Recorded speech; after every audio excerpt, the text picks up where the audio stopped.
예, 수험생 여러분, 안녕하십니까. 자, 여러분, 시험 보시느라고 그동안 많은 날들 정말 고생 많으셨는데요. 오늘 드디어 이제 시험을 치르시고 결과가 나왔습니다. 자, 오늘 세법 여러분, 시험 치르시느라고 고생 많으셨는데요. 문제를 보면 전반적으로 총평을 좀 해드리면 작년보다는 난이도가 조금 낮아졌다 이렇게 말씀드릴 수 있습니다. 다만, 구석구석에서 아주 그냥 구석구석에서 문제를 골고루 출제했습니다. 그래서, 기초부터 차근차근 강의를 듣지 않으신 수험생분이면 좀 어렵고 까다롭게 이거 왜 이런 것까지 나왔어, 의의 범위에서 문제가 나왔다 이렇게 느낄 그런 문제들이 또 다수 있었습니다. 그래서 어렵게 또 시험을 보신 분도 계실 것이고요. 특히 양도소득세 계산 사례 문제는 그것은 제가 강의하지 않은 내용이고 수업 시간에 또 이거는 우리가 슬쩍 이렇게 얘기한 건데 그건 여러분들이 맞출 수 없는 계산 문제가 나왔고요. 자, 그 다음에 또 아주 기본적이고 아주 많이 봤던 그런 것들이 또 문제가 또 출제되기도 했습니다. 자, 이번에 보시면 문제 총평 좀 해드리면 지방세의 출제 비중이 높았어요. 그래서 지방세에서 9문제, 국세에서 7문제 이렇게 나왔는데, 자, 보시면 먼저 조세 총론에서 문제가요, 한 문제가 출제가 됐어요. 그래서 한두 문제 출제되는 부분이 한 문제가 나왔고, 우리가 지방세에서 보시면 이제 취득세가 거의 선언 문제가 계속 출제가 됐었는데, 이번에는 1.5문제예요. 한 문제에다가 등록면허세하고 묶어서 종합 문제로 출제가 됐고, 정답은 물론 이제 등록면허세 정답이 있었는데, 자, 이렇게 묶어서 등록면허세랑 묶어서 문제가 나왔어요. 그래서 1.5문제라고 할 수 있습니다. 자, 그래서 등록면허세에서 의외로 문제가 등록면허세만의 독립한 문제 두 문제에다가 취득세에서 묶어서 2.5문제인데 정답이 등록면허세에 있었습니다. 자, 여러분, 제가 그랬어요. 취득세와 등록면허세가 묶어서 한 문제 오리선다를 구성할 때는 정답은 어디 있을 거라고 했어요? 정답은 어디서 찾으라고 그랬습니까, 여러분? 등록면허세에서 정답을 찾으라고 제가 많이 말씀을 드렸었죠. 그래서 취득세와 등록면허세 묶어서 한 문제가 출제가 됐는데 정답 지문은 당연히 등록면허세에 있었습니다. 그래서 올해는 취득세가 원래 계속 전통적으로 선호 문제 출제가 되고 전통적으로 출제 비중이 높았는데, 취득세가 올해는 등록면허세 출제 비중이 오히려 의외로 더 높았습니다. 자, 그래서 등록면허세 출제 비중이 높으면 오히려 수험생한테는 제가 좋다 그랬습니다. 왜냐하면 지문이 짧고 그 다음에 어렵지 않다 그랬는데, 그래서 좀 등록면허세가 좀 많이 출제되는 바람에 오히려 좀 쉽게 출제될 수 있었습니다. 취득세 최근 개정 내용, 세율 개정 내용이라든가 이런 것들은 숙지가 덜 됐을 가능성이 높고, 수험생들이 또 출제하는 본인도 이게 이제 숙지가 덜 돼가지고 그런지 최근에 개정 내용을, 취득세 내용을 출제하지는 않았습니다. 세율은.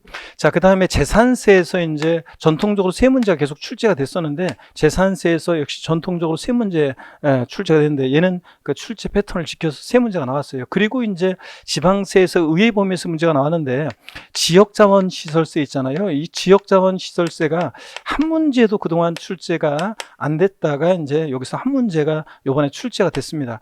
자, 그렇지만 평상시 수업을 잘 들은 분, 수험생이면, 제 강의를 들었던 분들은 제가 그랬어요. 재산세 친구는 누구? 지역자원시설세. 그러니까 지역자원시설세는 물납, 분할납품 안 따라다니지 나머지는 다 재산세에 따라다니니까 그 규정만, 그 내용만 좀 기억했으면 답은 좀 고를 수 있었던 그런 문제. 어떻든 간에 의회 범위에서 나와서 여러분들이 당황했을 그런 문제가 지역자원시설세에 출제됐고요. 여기서 한 문제 나왔고, 그 다음에 이제 지방세에서 이렇게 해서 이제 9문제가 토탈해서 이제 출제가 되고요.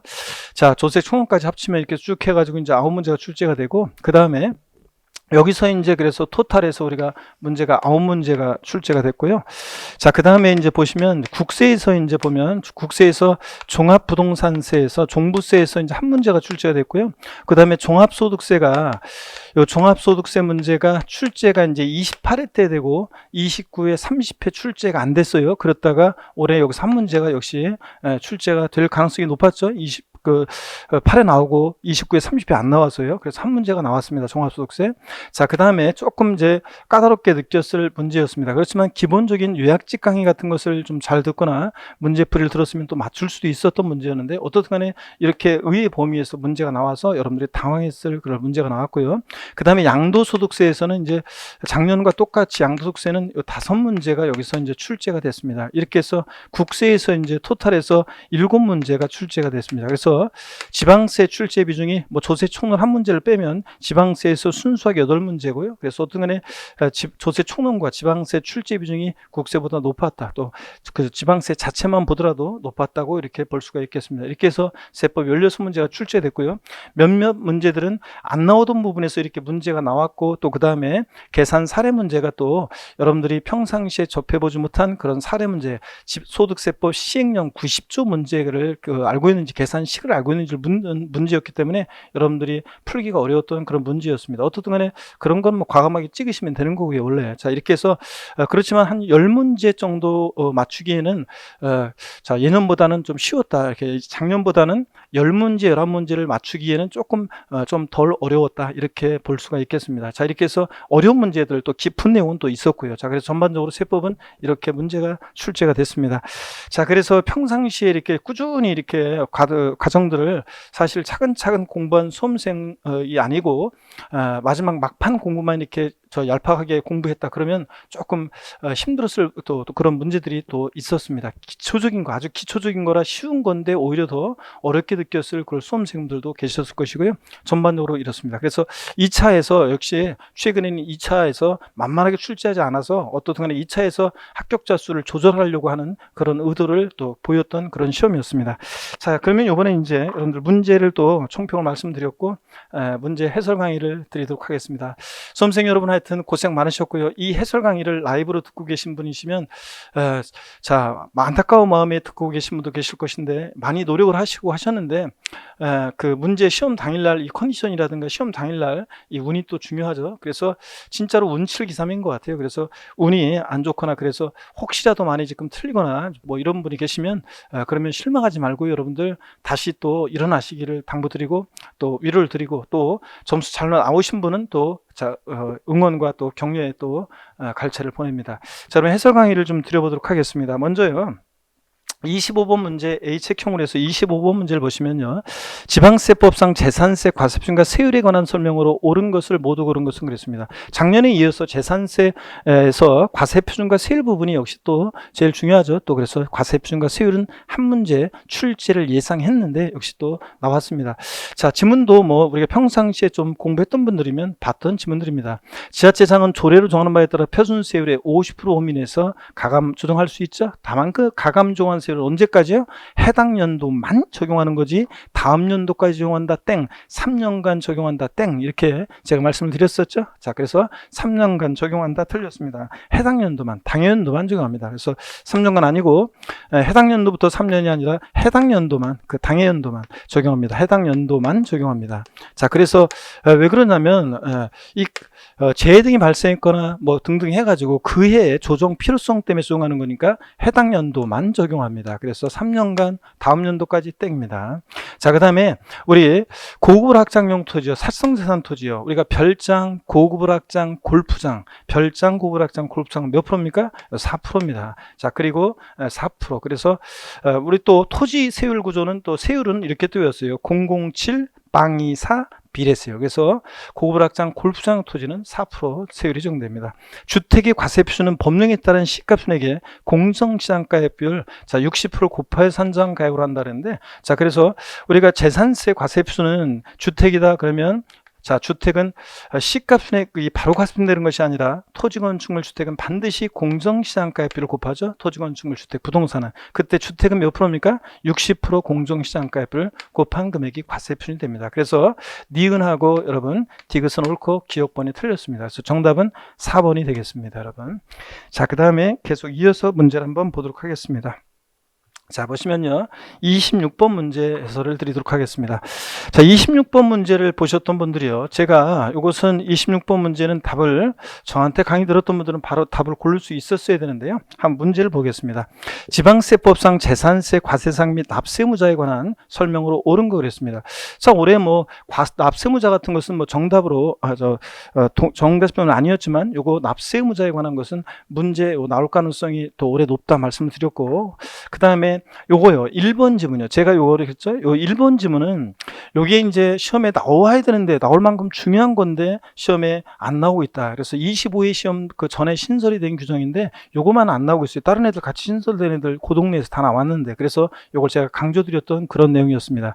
신탁법에 따른 신탁재산에 속하는 종합합산 대상 토지는 수탁자 고유재산에 속하는 토지와 서로 합산하지 아니한다 그랬는데 당연하죠. 여러분들 수탁자 고유토지와 신탁토지요. 원래 별도는 별도, 종합은 종합끼리 동일한 C군구 관할 구역 내 토지는 합산에 속하십니다. 그런데 수탁자 고유토지와 신탁토지는 합산한다 안 한다? 합산하지 않는다 그랬습니다. 그래서 여러분 옳은 지문이죠. 그래서 옳은 거 고르는 문제라서 1번이 정답이 되겠습니다.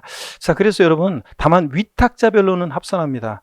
갑이라는 위탁자가 A와 A 다시 토지를 신탁했다. 위탁자별로는 합산하지만 수탁자 고유토지와 신탁토지는 동일한 시공하라는 구역 내에 있어도 합산하지 않습니다. 그래서 자, 요거 합산하지 아니한다. 아이고 제가 왜 X를 왜 했어요? 합산하지 아니한다가 옳은 지문이 되겠습니다. 합산한다 그러면 틀린 거고 합산하지 않습니다. 자, 그래서 1번이 옳은 지문이죠. 정답이 되겠습니다.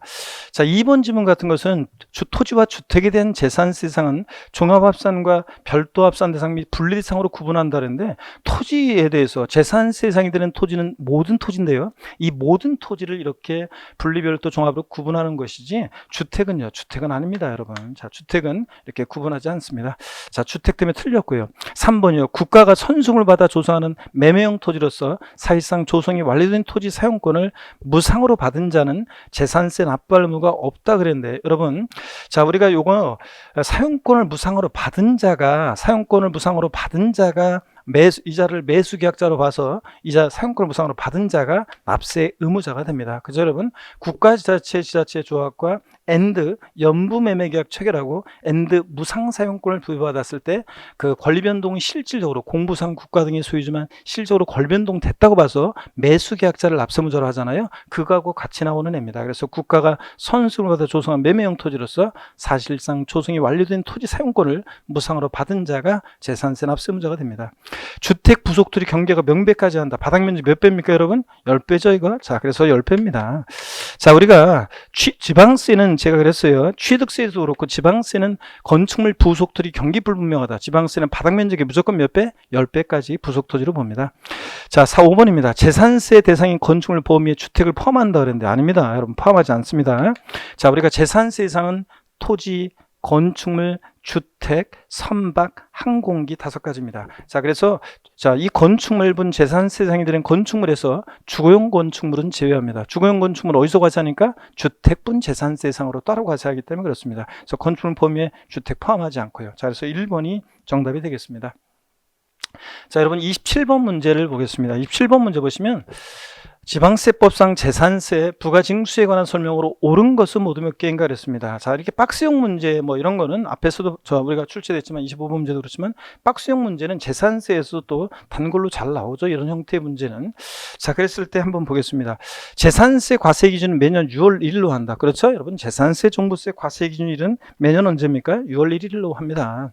자, 토지 재산세 납기는 7월 16일, 7월 30일. 우리가 납기, 자, 재산세 납기도 모르면, 정기분 납기를 모르면 시험장에 제가 가지 말아라 막 이런 얘기도 드리고 그랬었는데 토지분 재산세 납기는 당연히 9월 16일부터 자, 9월 30일까지를 납기로 하죠. 자, 세 번째입니다. 지자체장은 재산세 납부할 수 있고 500만 원 이하인 경우에 250만 원을 초과하는 금액은 납부기한이 지난 날부터 2개월 내에 분할 납부하게 할 수 있다 그랬는데 여러분, 자, 우리가 재산세 있잖아요. 납부할세, 자, 분할 납부요 500만 원 이하 500만 원 초과로 나눠서 이 처리 기준, 분할 납부 처리 기준은 우리가 연습 많이 했습니다. 자, 500만 원 이하일 때는 250만 원 초과하는 금액을 분할 납부합니다. 그래서 초과하는 금액을, 자, 그래서 납기인의 최소한 250 깔고 나머지 금액 100, 자, 250 나머지 금액을, 자, 납부기한 지난 날 몇 개월이요? 2개월 내 분할 납부하게 할 수 있다. 자, 그래서 옳은 지문이 되겠습니다. 네 번째입니다. 재산세는 관할 지자체장이 세액을 산정하여 특별 징수 방법으로 징수한다는데 여러분, 재산세는 보통 징수 방법으로 징수하는 거죠. 자, 지자체장이 세액 계산에서 납세 고지서를 발부하는 즉 보통징수 방법으로 징수합니다. 특별징수라는 것은 지방세에서 징수의 편의가 있는 자로 하여금 세금을 징수해서 납부하게 할 때 특별징수, 우리가 그런 거 특별징수라고 했습니다. 그렇죠? 사업주가 근로소득세 원천징수하면서 지방소득세도 특별징수해서 내잖아요. 징수의 편의가 있는 자로 하여금 세금을 징수해서 납부하게 하는 방식을 특별징수라고 하는 거지, 재산세는 보통징수 방법으로 부가징수가 됩니다. 자, 그래서 여러분 옳은 것은 두 개가 되겠죠. 자, 그래서 3번이 정답이 되겠습니다. 자, 이렇게 해서 정답이 3번이 되겠고요. 그 다음에 28번 문제 우리 계속 한번 보도록 하겠습니다. 자, 28번 문제 보시면, 그래서 재산세 문제는 전반적으로 우리가 많이 봤던 내용들, 평상시에 공부를 많이 했던 내용들이 나왔다고 이렇게 볼 수 있고요. 자, 계속 이어서 한번 보겠습니다. 소득세법상 고저의 국내자산 양도세 계산에 관한 설명으로 옳은 것은 그랬습니다. 먼저 보시면 부동산에 관한 권리 양도로 발생한 양도 차손은 토지 양도에서 발생한 양도세금에서 공제할 수 없다 그랬는데, 여러분 공제할 수 있죠? 우리가 이거는 양도소득금액의 구분 계산 및 결손금 통산, 그래서요. 어떤 거냐? 토지, 건물, 부동산에 관한 걸 기타로 산 얘네들 양도소득금액과 주식 양도소득금액과 파생상품 양도소득금액은 각각 구분해서 계산하고 결손금을 통산할 수 없어요. 근데 토지, 건물, 부동산에 관한 권리, 기타를 산 얘네들끼리는 결손금 통산할 수 있습니다. 주식끼리는 결손금 통산할 수 있죠. 자, 그래서 부동산에 관한 권리 양도소득금액과 양도차손과 토지에서 발생한 양도소득금액은 공제할 수 있습니다. 자, 양도일로부터 소급해서 5년 이내 그 배우자로부터 증여받은 토지 양도차익을 계산할 때 증여받은 토지에 대해서 납부한 증여세는 양도에 공제할 필요경비에 산입하지 아니한다 그랬는데, 여러분 우리가 기납부한 상속세나 증여세는 이번에 팔면서 양도세 계산 시에 원칙적으로 필요경비에 포함 안 합니다. 근데 예외가 있었죠.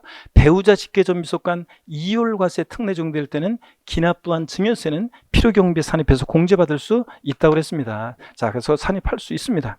들렸고요. 2번은 3번 보시면 취득가액에 취득원가에 현재가 차린 차금이 포함된 양도자산의 보유기한 중에 사업소득금액 계산 시 필요경비로 산입한 현재가 차린 차금 상가액은 양도책 계산할 때 양도에서 공제할 필요경비로 본다 그랬는데, 여러분 우리가 이거는 어떤 걸 떠올리셔야 됩니까? 이중공제 방지 원칙상 다른 사업소득금액 계산할 때 필요경비 산입했는데 이번에 팔면서 양도세 계산 시에 또 필요경비 산입하면 이중공제 되니까 이중공제 방지 원칙상 이번에 취득가액에서 이번에 공제 뺍니다. 그래서 자, 필요경비로 본다 틀렸습니다. 이중공제 방지 원칙을 기억하시면 됩니다.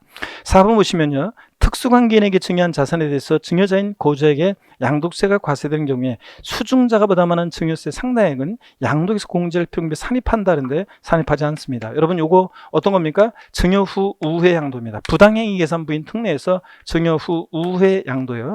자, 얘네들 증여자고 수증자고 제3자고요. 자, 그랬을 때 증여 후 우회 양도에서 여러분 보세요. 증여 후 우회 양도요. 특수관계자로부터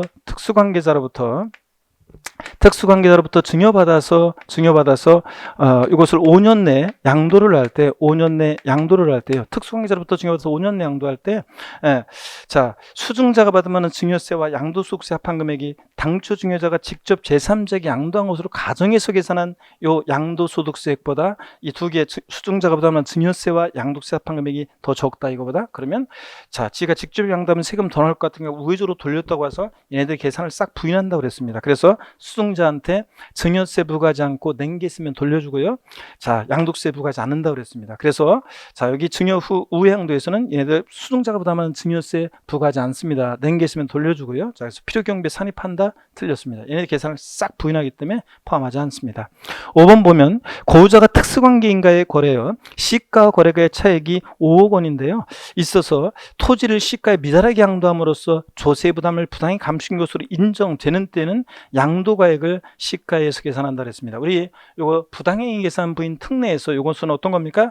특수관계자 간의 증여 후 저가양도 고가양수에 관한 거죠. 자, 친족관계 등이 있는 특수관계자 간의 시가보다 낮게 저가로 양도하거나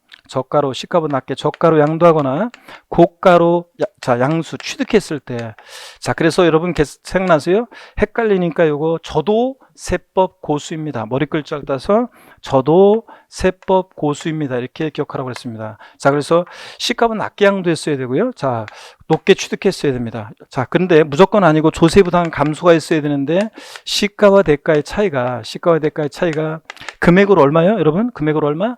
자, 금액으로 3억 원 이상 차이 나거나 3억 원 이상 차이 나거나 또는 시가의 5% 이상 시가와 대가의 차이가 난다. 자, 그러면 조세부담 감소가 있다고 보죠. 자, 그래서 여기에 해당되면 조세부담 감소가 있다고 보면 그러면 부당이상 부인 등에 해당한다. 그러면 얘네들의 계산을 부인하고 뭐로 양도가액과 취득가액을 계산합니까? 양도가액과 취득가액을 시가로 계산한다고 그랬습니다. 그래서 여러분들 시가로 계산한다. 그래서 5번 지문이 옳은 지문이 되겠습니다. 자, 그래서 여기서는 특수관계자 간의 거래인데 자, 시가보다 낮게 양도했고요. 그 다음에 시가와 거래가의 차익이 금액으로 3억 원 이상 차이가 나죠. 5억 차이가 난다고 그랬으니까 얘네들 계산을 부인하고 양도가액을 뭐로요? 시가로 계산합니다. 그래서 5번이 옳은 지문이 되겠습니다. 자, 그래서 5번이 정답이 되겠고요. 자, 그 다음에 우리 29번 문제를 한번 보도록 하겠습니다. 이 29번 문제가 이제 계산 사례 문제였는데 여러분들이 풀기 어려웠던 그런 문제였습니다. 자, 그래서 여러분들 세법은 의의 범위에서 3문제씩 나오는데 어떨 때는 계산 사례 문제가 간단하게 또 쉽게 나올 때도 있고 어떤 때는 또 여러분들이 또 시간 내에 풀기 어렵거나 또 아니면 내용이 좀 어려운 그런 깊은 내용을 또 물어보기도 합니다. 이것은 소득세법 시행령 우리가 90조에 관한 내용입니다. 그래서 이것은 소득세법 시행령 90조에 보면 요 계산식이 나와 있습니다. 시행령 90조예요. 자, 그래서 이것은 어떤 거냐면 양도소득세 그 감면액을 구하는 문제인데요. 자, 여러분 보세요. 소득세법 시행령 90조에 보면 요 양도소득세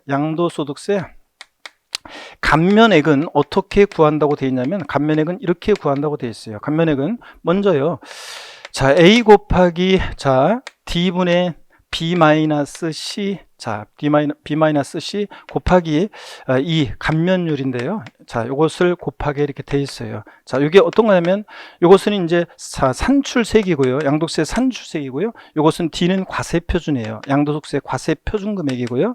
그 다음에 이것은 감면대상 양도소득금액이에요. 자, 감면대상 양도소득금액 여기서요 기본공제를 빼는 이런 식으로 구하게 돼 있어요. 그런 다음에 여기다가 감면율을 곱해요. 그러면 여기서 지금 보시면 양도세 산출세액이 지금 보기에서는 지금 1,000만 원이에요. 1,000만 원이고요. 1,000만 원이고 과세표준금액은 지금 2,000만 원이고요. 그 다음에 소득금액 감면대상 소득금액은 750만 원이고 기본공제 250이에요. 자, 그러면 요게 이제 500이 되겠고요. 요 위에 있는 분모는 그래서 요게 500만 원이 되겠고요. 자, 그러면 2,000분의 500이니까 약분하니까 어떻게 됩니까? 4분의 1이 되겠죠? 자, 그러면 1,000만 원에 4분의 1이니까 1,000만 원에 4분의 1은 얼마예요? 250만 원입니다. 자, 250만 원 여기다가 이제 감면율을 곱해야 되는데 감면율을 2를 곱하죠? 감면율이 50%라고 되어 있어요. 자, 그래서 250만 원에 자, 절반은 얼마입니까? 자, 절반은 얼마예요? 125만 원이죠? 125만 원이요. 자, 그래서 정답은 125만 원이 되겠습니다. 자, 이렇게 해서 여러분들 이런 문제였습니다. 그러니까 요 양도소득세 요 감면액을 구하는 문제인데 요 감면액을 구하는데 여러분들이 평상시에 자주 연습 안 해봤던 아주 깊은 내용이에요. 우리 세법은 여러분은 엄청 방대합니다.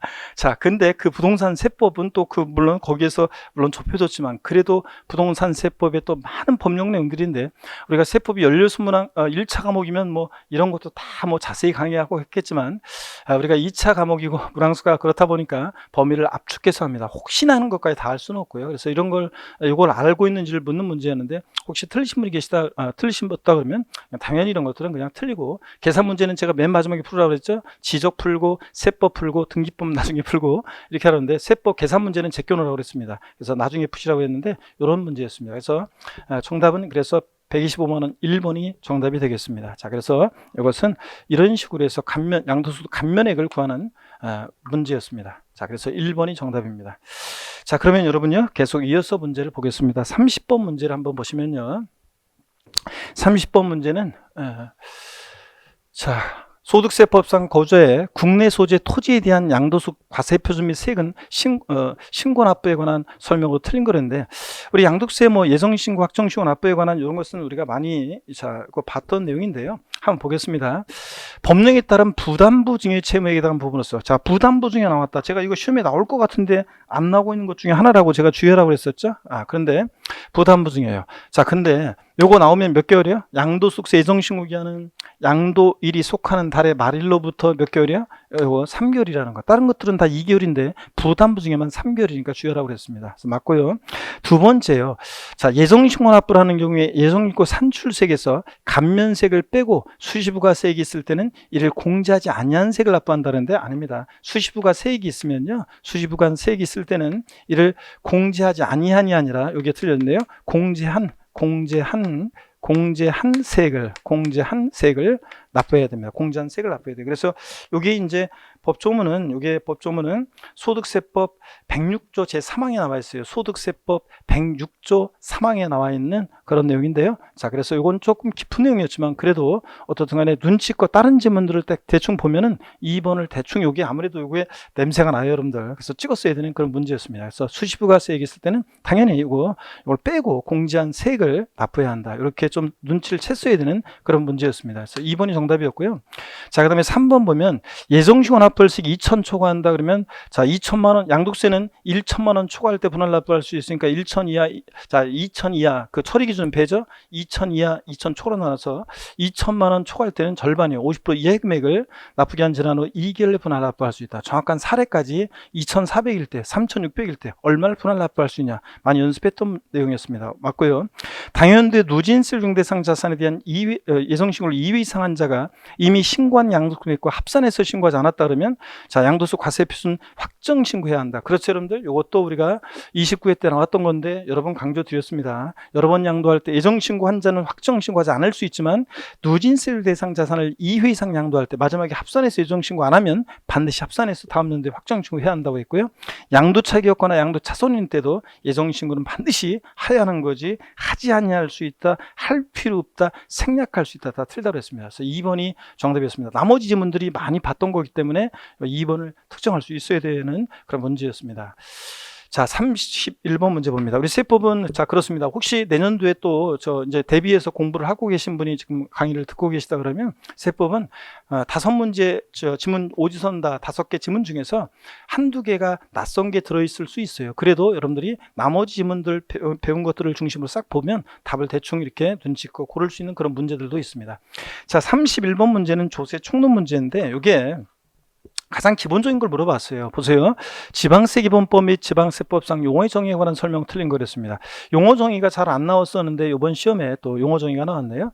보통 징수란 지방세를 징수할 때 편의상 징수할 여건이 좋은 자로 하여금 징수하게 하고 징수한 세금을 납부하게 하는 것을 말한다. 우리가 보통 징수와 특별 징수 개념을 알고 있었으면, 그러면 아까 문제 재산세 문제도 한 문제 맞출 수 있었고 또 요 문제도 맞출 수 있었던 문제였습니다. 자, 여러분 보시면 우리가 이거는 보통 징수가 아니라 특별 징수에 관한 설명으로 맞죠? 특별 징수요.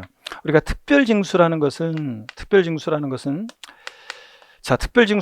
징수에 편의가 있는 자로 하여금 세금을 징수하게 하고 납부하게 하는 것을 말하는데, 똑같은 얘기를 국세에서 뭐라고 합니까, 여러분? 국세에서는 원천징수라고 합니다. 국세에서는 원천징수, 지방세에서는 특별징수 이렇게 얘기하는데, 이것은 11월 기초인문과정부터 이렇게 배우는 그런 내용이었습니다. 그래서 정답은 특별징수가 옳은 지문이 되겠습니다. 보통징수는, 자, 관청에서 세금을 계산해서 세무공무원이 세금 계산해서 납세무자에게 납세 고지서를 발부하여 징수하는 방식을 우리가 보통징수라고 하고, 이건 특별징수에 관한 설명입니다. 그래서 정답은 1번이 되겠습니다. 나머지 여러분들이 보시면 되겠고요. 자, 그 다음에 32번 문제 보시면 소득세법상 거주자요.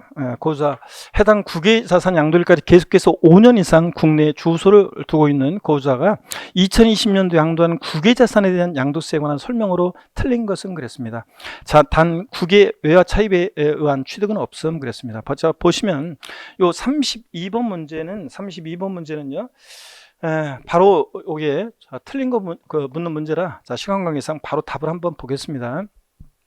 양도 당시 실거래가액이 확인되더라도 외국 정부의 평가가액을 양도가액으로 먼저 적용한다 그랬는데 여러분요, 자 요거 우리 마지막 마무리 90일 과정에서도 우리 이런 거 좀 했었어요. 자, 제가 강조드린 것이 국외산 양도 시에도 실거래가로 계산합니다. 당연히 국내 자산처럼 국외산도 실거래가 과세가 원칙입니다. 근데 실지 거래가액이 확인되지 않을 때 그 나라의 현황을 반영한 시가로 계산할 수도 있다고 그랬습니다. 자, 실지 거래가액이 확인되면 당연히 눈치가 있으시면, 그죠? 우리 세법적 공부에 따르면 눈치가 있으면 확인되면 당연히 뭐로 해야 됩니까?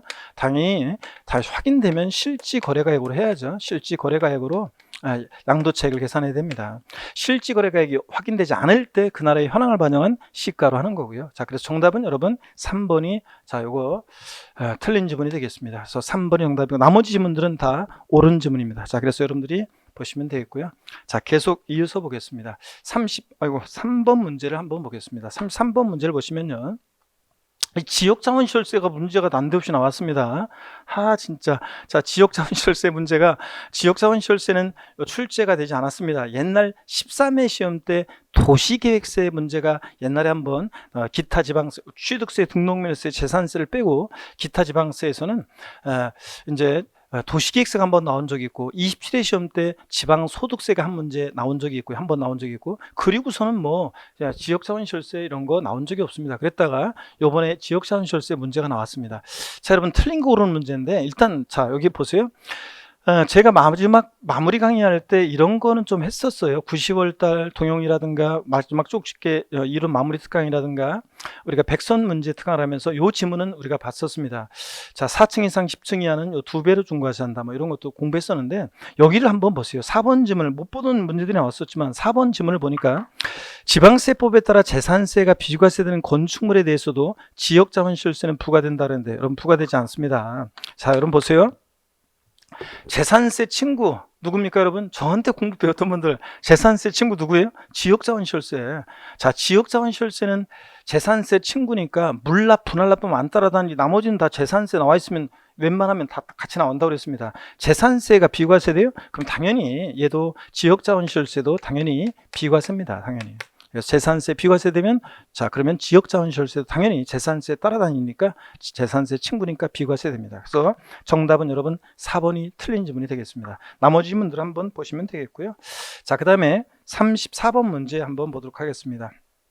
34번 문제를 보시면요, 자, 소득세법상 고주의 국내 소재 1세대 1주택 고가주택과 양도세에 관한 설명으로 자 틀린 거였습니다. 이 문제는 여러분요, 이 문제는 우리가 이제 세법을 그래도 좀 몇 달 공부했다 그러면 이건 틀리면 안 되는 지문이었습니다. 그리고 제 강의 또 이론 마무리 특강이라든가 이런 것들을 보셨던 분들은 자 문제 또 동영에서 그렇고 우리가 양도소득세에서 고가주택과 부동산 임대료에서의 고가주택 차이점 우리가 비교해서 배웠고, 또 그 다음에 고급주택 이런 것도 비교해서 배웠습니다. 양도소득세에서 자 우리가 이 양도소득세에서 고가주택이다 그러면 양도세에서 고가주택이다 그러면 자 기준시가가 아니라 당연히 뭡니까? 실거래가 9억 원 초과하는 주택을 말하고요.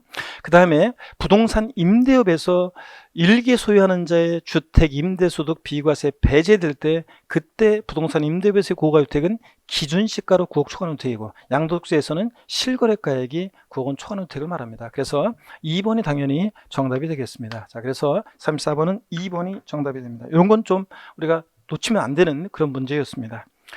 자, 그럼 35번 문제 또 보도록 하겠습니다. 올해 특징이 자 31회 시험의 올해 특징은 보면요, 취득세에서 전통적으로 세 문제 많게는 4문제 이렇게 출제됐고 3문제 정도 거의 고정적으로 나왔었는데, 근데 올해 31회 시험만 의외로 등록면허세 문제가 취득세보다 더 많이 출제가 됐어요. 자, 올해 그랬던 해였습니다. 그래서 수험생 여러분들한테는 등록면허세에서 제가 2문제 나오면 오히려 좋다 그랬는데 2.5문제가 나와 버렸네요. 자, 보시면요, 지방세법상 부동산 등기 등록면허세 표준세율로서 틀린 것은 그랬습니다. 자, 보시면요, 단서들 보시고, 자 2번 보시면 여러분요, 2번 자 우리가 부동산 가액이 과세 표준이 되는 것은 소가지 없는 애들이요. 자, 그래서 소유권에 관한 등기, 가등기, 지상권 설정 등기가 소가지 없는 애들이 꼭 등록면허세 가액을 등록면허세 과세 표준을 부동산 가액으로 하려고 소가지 부리고요. 자, 우리가 가처분 등기요. 제가 재산 처분비 가처분 이런 거, 제가 기본 이론 같은 거 들으셨던 분들은 제가 이혼하려고 맘먹었으면 이혼하자는 말 먼저 하면 안 되고 남편 명의 재산에 대해서 재산 처분비 가처분부터 해놔야 된다 이런 얘기 드리면서 저당권 설정 등기, 경매 신청 등기, 가압류 등기, 가처분 등기 같은 것은 자, 뭘 보존하기 위해서 하는 거예요? 채권 금액을 보존하기 위해서 하는 거니까 채권 금액이 과세표준이 됩니다. 자, 채권 금액의 1,000분의 2, 0.2%가 되겠습니다. 자, 소유권 이해 권리들은 세율은 전부 다 1,000분의 0.2%고요. 틀린 것은 여기서 가처분 등기는 가압류 가처분 등기는 채권 금액을 과세표준합니다. 그래서 2번이 여러분 정답이 되겠습니다. 이것도 우리가 많이 한 거라 여러분이 맞췄어야 되는 그런 문제였습니다. 자, 그 다음에 37번 문제를 보도록 하겠습니다. 37번 문제 역시 등록면허세 문제가 이렇게 또 나왔습니다. 자, 그래서 예년과 달리 이렇게 등록면허세 문제가 자, 최근에 두 문제는 나온 적이 있고 그런데 2.5문제 나온 적은 또 드뭅니다. 자, 근데 올해 나와버렸네요. 자, 봅니다. 그래서 문제 한번 보시면 등록면허세 설명으로 옳은 거 그랬는데요. 자, 37번 문제 한번 보시면 37번 문제 먼저 1번 질문부터 보겠습니다. 지자체장은 등록면허세 세율을 표준세율의 60% 범위에서 가감할 수 있다 그랬는데 여러분 지방세는 전부 다 취득세나 등록면허세나 재산세나 전부 다 주요 부동산 세금들은 표준세율에 다 몇 프로 범위 내에서요? 50% 범위 내에서 가감 조정할 수 있습니다. 그 다음에 등록 당시 감가상각 등의 사유로 가액이 달라진 경우에 그 가액에 대한 증명 여부에 관계없이 뭐 이것도 냄새가 나죠? 틀렸고요. 변경 전 가액을 과세표준한다는데 틀렸습니다. 취득세는 취득 당시를 기준으로 하고 취득세는 취득 당시를 기준으로 하죠. 과세표준이. 근데 등록면허세는 등록 당시를 기준으로 하기 때문에 취득하고 나서 등록 당시에 감가상각 등의 사유로 가액이 변경되면 이 등록 당시에 이 변경된 가액을 과세표준합니다. 자, 그래서 변경된 가액이라는 것은 등기등록 1년제 법인장부나 결산서 등으로 증명되는 가액을 말합니다. 등기등록 1년제 법인장부나 결산서 등으로 증명되는 가액을 말해요. 그러니까 증명 여부에 관계없이 이게 틀렸고요. 자, 틀렸고 또 변경 전의 가액이 아니라 변경 후의 가액을 과세표준합니다. 왜냐? 취득세는 취득 당시를 기준으로 하지만 등록면허세는 과세표준을 등록 당시를 기준으로 하기 때문에 그렇습니다. 자, 그 다음에 3번 보시면 부동산 등록에 대한 신고 없는 경우에 취득 당시 시가순액의 100분의 10을 과세표준한다는데 여러분 취득세나 등록면허세는 자, 원칙적으로 과세표준은 신고 납부하니까 납세 의무자가 결정합니다. 원칙 신고하는 거예요. 그 다음에 예외적으로 시가순액이 과세표준이 되는데 어떤 경우에 그렇습니까? 납세 의무자가 신고하지 않거나 무신고 또는 신고한 가액의 시가순액보다 미달하게 적게 신고하는 이런 경우는 불성실 신고했으니까 지자체장이 다시과표 결정합니다. 무엇으로요? 시가순액으로요. 그래서 신고 없다? 자, 똑같아요. 신고 없으면 일단 취득 당시가 아니라 등록면허세는 등록 당시 가액이라는 거 항상 제가 강조했습니다. 취득세는 취득 당시 가액인데 등록면허세는 등록 당시 신고하는 가액, 등기등록 당시 시가순액입니다. 자, 그리고 100분의 10을 과세표준한다 틀렸습니다. 등록 당시 그냥 시가순액을 과세표준합니다. 그래서 자, 납세 의무자가 신고하지 않거나 또는 신고하는 가액 시가순액이 미달하게 신고됐다 그러면 자, 지자청이 과표 결정합니다. 다시 무엇으로요? 시가순액으로. 근데 다만 취득세는 취득 당시지만 등록면허세는 등록 당시 시가순액을 과세표준합니다. 자, 지목이 묘진 토지요. 자, 제가 맨날 말씀드렸습니다. 지목이 묘진 토지는 취득세는 과세합니다. 중과 기준세율 특례세율로. 근데 등록면허세하고 재산세는 자, 지목이 묘진 토지는 자, 비과세한다고 그랬습니다. 자, 비과세입니다. 지목이 묘진 토지 등록면허세와 재산세는 비과세합니다. 자, 만약에 지목이 묘진 토지에 대해서 등록면허세를 부과하면 자, 부모님 장례 치르고 사람들이 그런다 그랬잖아요. 아, 왜 내 명의로 등기하라고 그래? 형 명의로 등록해 막 이러면서 서로 싸운다 그랬죠. 자, 동방예의지국에서 그러면 안 되니까 등록면허세, 재산세는 비과세입니다. 5번입니다. 부동산 등기에 대한 등록면허세 납세지는 부동산 소재지로 하며 여러분 제가 많이 강조드렸습니다. 특이하게도 등록면허세는 납세지가 시험에 잘 나온다고 그랬습니다. 그래서 부동산 소재, 지방세는 납세지가 물건 소재지입니다. 자, 그리고 납세지 분명하지 않다 그러면 등록관청 소재지요. 이것도 제가 취득세랑 비교해서 여러 번 설명드렸습니다. 취득세는 납세지 불분명할 때 취득세 납세지는 납세지 불분명하다 취득 물건 소재지고 취득 물건 소재지. 등록면허세는 납세지 불분명할 때 등록관청 소재지입니다. 등록관청 소재지. 그래서 부동산 소재지, 등록관 소재지. 그래서 5번이 정답이 되겠습니다. 자, 이렇게 해서 여러분들 우리가 등록면허세도 우리가 맞췄어야 되는 그런 문제였습니다. 수업을 충분히 들으신 분들 5번이 정답이었고요. 38번 문제 한번 보도록 하겠습니다. 38번 문제를 보시면요. 부동산 관련 소득세법상 부동산 관련된 사업소득에 관한 설명으로 옳은 것은 그랬습니다. 자, 보시면 여러분요. 저거 보시면 한번 보겠습니다.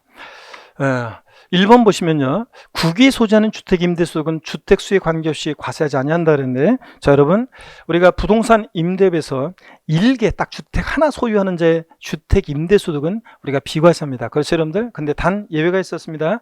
고가주택과 국외 소지하는 주택은 주택수 관계없이 1주택이라도 과세를 합니다. 자, 그래서 과세합니다. 과세하고요. 주택수 관계없이 과세합니다. 국외 소지 주택은 고가주택과 함께. 자, 공익사업을 위한 토지 등의 취득 및 보상하는 법률에 따른 공익사업과 관련해서 제가 이거 시험에 물어볼 거라고 자, 강조 많이 드렸습니다. 지상권과 지역권이요. 부동산 상해 권리 대여로 인한 소득에서 지역권과 지상권은 제가 꼭 주의하랬죠. 공익사업과 관련한 지역권, 지상권 대여소득은, 요 대여소득은 요거 뭐라고 그랬습니까? 요것은 기타 소득입니다. 이것은 기타 소득이지 사업소득, 부동산 임대비에서 발생하는 소득으로 보지 않습니다. 그래서 공익사업과 무관한 지역권, 지상권 대여소득은 사업소득이고, 공익사업과 관련한 것은 기타 소득이라는 거 우리 여러 번 문제를 우리가 풀어봤습니다. 그래서 이거 틀렸습니다. 기타 소득이고요. 자, 그 다음에 부동산 임대 발생한 사업소득에 납세지는 부동산 소재지다. 여러분, 자, 지방세는 물건 소재지고, 지방세는 물건 소재지, 국세는 어디예요? 거주자니까. 지방세는 거주자일 때 당연히 납세지를 어디로 갑니까? 국세는 납세지, 거주자일 때 어디로 가요? 주소지지. 지방세는 물건 소재지고, 국세는 당연히 주소지를 납세지로 합니다. 주소지. 국세는 주소지요.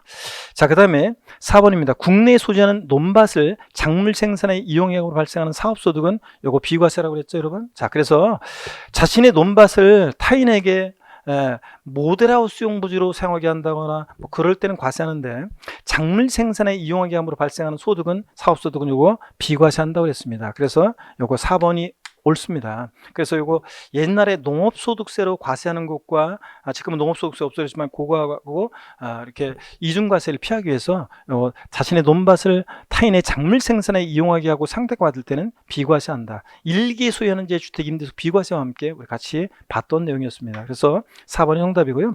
우리가 주거용 건물 임대업에서 발생하는 결손금은 종합소득 과세비용 계산할 때 공제하지 아니한다 그러는데 공제합니다. 예외적으로 주거용 건물 임대업에 발생한 이 결손금은 종합소득 과세비용 계산할 때 공제를 합니다. 여러분, 공제해요. 자, 그래서 공제하지 아니한다 틀렸습니다. 그래서 정답은 4번이 되겠습니다. 자, 그러면 여러분들 계속 38번 문제 우리가 조금 이제 깊은 내용들이 나왔지만 그래도 이게 평상시에 좀 요약집이나 강의나 문제풀이 했던 분들은 요거 4번을 골라서 써야 되는 그런 문제였습니다. 자, 39번 문제 보도록 하겠습니다. 39번 문제는 여러분 보시면 종합부동산세 문제인데 한 문제가 출제가 됐습니다. 한 문제가 출제가 됐는데요. 자, 어떤 내용인지 한번 보겠습니다. 틀린 것을 고르는 문제인데 우리가 틀린 것부터 한번 좀 보도록 하겠습니다. 틀린 것부터 보시면 39번 문제예요. 자, 틀린 것부터 한번 보겠습니다. 요거 39번 문제는 우리가 28회 시험 때 출제됐던 그 내용을 또 물어봤네요. 자, 4번 지문 한번 보겠습니다. 종합합산 대상 토지 재산세로 부과된 세액이 세부담 상한을 적용받는 경우에 그 상한을 적용받기 전에 세액을 대상 토지분 종부세 세액에서 공제한다 그랬는데, 자, 여러분 뭐가 틀렸습니까? 자, 적용받기 전의 세액이 아니라 후에 세액을 공제합니다. 자, 그래서 여러분요, 이중과세를 피하기 위해서 우리가 이중과세를 피하기 위해서 예를 들어서 갑이라는 어떤 사람이 만약에 뭐 서울특별시 강남구의 A 부동산, 그 다음에 경기도 성남시의 B 부동산을 보유한다 그러면 자, 재산 보유세는 먼저 강남구청장이 A 부동산에 대해서 재산세 부과하고 성남시장이 B 부동산에 대해서 재산세를 1차적으로 이렇게 부과합니다. 그리고 자, 종부세는 우리가 개인별 과세죠. 개인별로 합산해 봅니다. 그랬더니 법에서 정해진 일정 기준 금액을 초과한다. 그러면 이 초과하는 부분에 대해서 뭐가 부과됩니까, 여러분? 종합부동산세가 부과됩니다. 종부세가 2차적으로요. 자, 그랬을 때 지금 보니까 종부세 부과되는 부분에 뭐가 과세되어 있어요? 재산세가 과세되어 있잖아요. 그래서 이중과세를 피하기 위해서 종부세 세액에서 재산세액을 공제합니다. 그래서 재산세액을 공제할 때 자, 50% 범위 내에서 재산세 가감 조정할 수 있다는 거 아까 문제에서 나왔었죠. 가감 조정된 된 경우에는 가감 조정된 후에 세액을 공제하고요. 또 세부담 상한을 적용받았을 때는 재산세가, 그럴 때는 세부담 상한을 적용받은 후에 그 세액을 공제합니다. 그래서 28회 시험 때도 전에 세액을 공제한다고 해서 이렇게 나온 적이 있었습니다. 그래서 이거 4번이 정답입니다. 자, 상한을 적용받은 후에 그 세액을 공제합니다. 자, 그래서 4번이 정답입니다. 그래서 이것도 우리가 좀 기출 지문이었기 때문에 우리가 많이 좀 공부했던 내용 중에 하나였습니다. 그래서 4번이 여러분 틀렸습니다. 자, 이렇게 해서 받고 나머지 지문들은 여러분들이 뭐 종부세 보시면 되겠습니다. 그래서 올해 뭐 그 특징에 보면 최근에 그 종부세라든가 취득세에서 뭐 종부세하고 양도소득세는 소득세법과 종부세법이 개정이 있었죠. 우리가 7월 10일 부동산 대책에 따라 개정이 있었는데 그 개정된 내용들이 되게 이미 법은 개정되는데 시행 시기가 내년도여가지고 주로 그런 것들은 물어보지 않았던 특징이 있고요. 취득세 세율도 8월 달에 개정이 되는데 가급적이면 연락에 공부했음에도 불구하고 대비해서 했는데도 혹시나 그런데도 세율에 관한 자세한 내용들을 묻지 않았던 그런 특징이 있습니다. 그러니까 최근에 개정 내용을 올해는 좀 아무래도 출제자가 부담스러웠던지 출제하지 않았던 그런 경향이 있습니다. 어쨌든 간에 이것도 28회 때 나왔던 그 문제가 정답이 되겠습니다. 4번이 정답이고요. 나머지 질문들은 우리가 평상시에 좀 봤던 그런 내용들이 나오고 있습니다. 자, 40번 문제 우리 라스트로 보도록 하겠습니다. 40번 문제가 취득세와 등록면허세를 묶어서 한 문제가 나왔습니다. 여러분, 제가 그랬어요. 우리 취득세와 등록면허세가 묶어서 문제가 나온다, 한 문제로. 자, 그러면 정답은 어디서 찾으라고 했습니까, 여러분? 취득세 지문에서 먼저 찾아야 돼요? 등록면허세 먼저 지문에서 찾아야 돼요? 등록면허세 지문에서 먼저 찾으라고 제가 말씀을 드렸던 기억이 납니다. 몇 번씩 그렇게 말씀드렸는데, 자, 문제 보니까 지방세법상 취득세 또는 등록면허세 신고납부에 관한 설명으로 옳은 거 그랬습니다. 자, 등록면허세에서 먼저 정답이 있을 가능성이 높다고 그랬습니다. 등록면허세에서 정답을 고르라고 그랬어요. 그럼 여기서는 지금 두 개 지문이 등록면허세 지문이니까 4번 아니면 5번에서 답을 골랐어야 되는데 4번 한번 보겠습니다. 등록을 하려는 자가 등록면허세 신고물을 다하지 않고 산출세액을 등록하기 전까지 납부한 경우에 지방세 기본법에 따른 무신고가산세를 부과한다는데, 이것은 우리가 시험에 31회 시험에도 정답지로 나왔었고 여러 번 시험에 출제 지문에 나왔었고 강조를 드렸습니다. 신고 의제에 관한 거죠. 등록면허세를 신고할 자가 법정 신고기한 내에 신고하지 않았어요. 근데도 등록하기 전까지 납부를 하면 신고하고 납부한 것으로 봅니다. 신고한 것으로 보니까 무신고, 과소신고가산세는 적용하지 않는다 그랬습니다. 그래서 무신고가산세 부과한다 틀렸습니다.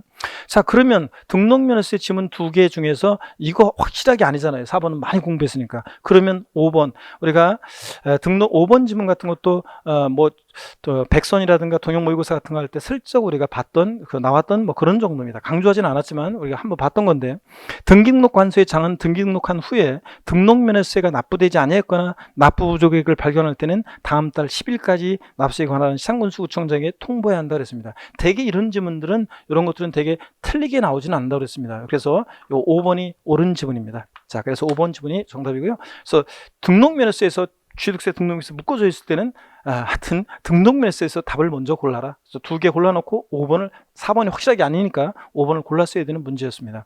1번 지문 보시면요, 상속으로 취득세 과세물건을 취득한 자는 상속 개시로부터 6개월 내 신고 납부해야 한다는데, 요 1번 지문 왜 틀렸습니까, 여러분? 왜 틀렸어요?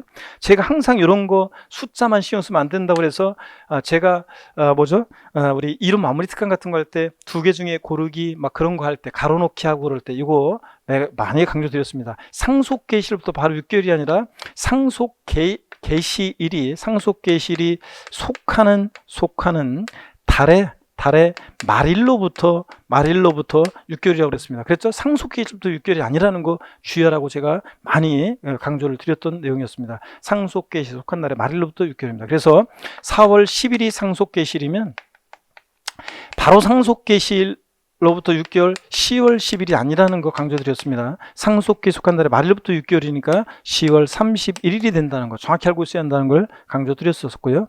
2번 질문 봅니다. 취득세 과세물건을 취득한 후에 중과 대상이 됐을 때는 표준세율을 적용하여 산출한 세액에서 이미 납부한 세액, 가산세 포함한 금액을 공제금액을 세골해서 신고 납부해야 한다. 여러분, 저한테 배웠던 분들 취득세나 등록면허세에서 추가 신고 납부기한 나왔을 때 취득 후 등록 후 중과 대상이 되거나 과세 추징 대상이 됐다. 그러면 그 중과 대상이 된 날 사유 발생일 며칠이야? 60일 이내, 60일 이내.